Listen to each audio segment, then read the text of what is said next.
நம்ம cyan விக்ரமோட cyan 53 படத்துக்கு ஸ்கெட்ச்னு title வச்சிருக்காங்க. 30% டேக்ஸ் கிடைக்கும்ங்கிற ரீசனுக்காக தமிழ் படங்களுக்கு இங்கிலீஷ்ல டைட்டில் வைக்க மாட்டாங்க. ஏற்கனவே S3 மாஸ் மாதிரியான படங்களோட டைட்டிலை ரிலீஸ்க்கு முன்னாடி சேஞ்ச் பண்ணிருக்காங்க. தானுவோட வி கிரியேஷன்ஸ் இந்த படத்தை ப்ரொடியூஸ் பண்றாங்க.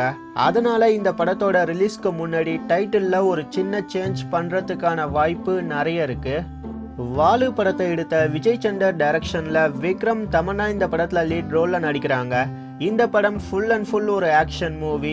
விக்ரமோட லுக் இந்த படத்தோட ஒரு பெரிய பாசிட்டிவா இருக்க போகுது.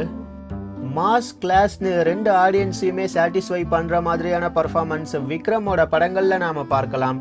இந்த ஸ்கெட்ச் ஒரு பக்கா கமர்ஷியல் மூவி. அதனால விக்ரமோட ஃபேன்ஸ்க்கு இந்த படம் ஒரு பெரிய செலிப்ரேஷனா இருக்க போகுது. தமனோட மியூசிக்ல கும்கி பைரவா படங்களுக்கு சினிமோட்டோகிராஃபி பண்ண சுகுமார் இந்த படத்துக்கு சினிமோட்டோகிராஃபி பண்றாரு. விக்ரம்க்கு லாஸ்டா ரிலீஸ் ஆன இருமுகன் ஒரு பெரிய ஹிட்டா இருக்கிறதுனால இந்த ஸ்கெட்ச் படத்தோட எதிர்பார்ப்பு ரொம்ப அதிகமா இருக்குன்னு தான் சொல்லணும். பொங்கல் 2018க்கு இந்த படத்தை ரிலீஸ் பண்ண பிளான் பண்ணிருக்காங்க. சியான் விக்ரமோட இந்த ஸ்கெட்ச் படத்தோட ஃபர்ஸ்ட் லுக் பத்தி நீங்க என்ன நினைக்கிறீங்கன்னு கீழே கமெண்ட் பண்ணுங்க. இதே மாதிரி சினிமா நியூஸை நீங்க தெரிஞ்சிக்க சப்ஸ்கிரைப் பண்ணுங்க ட்ரெண்ட்ஸுட் டிவிக்கு.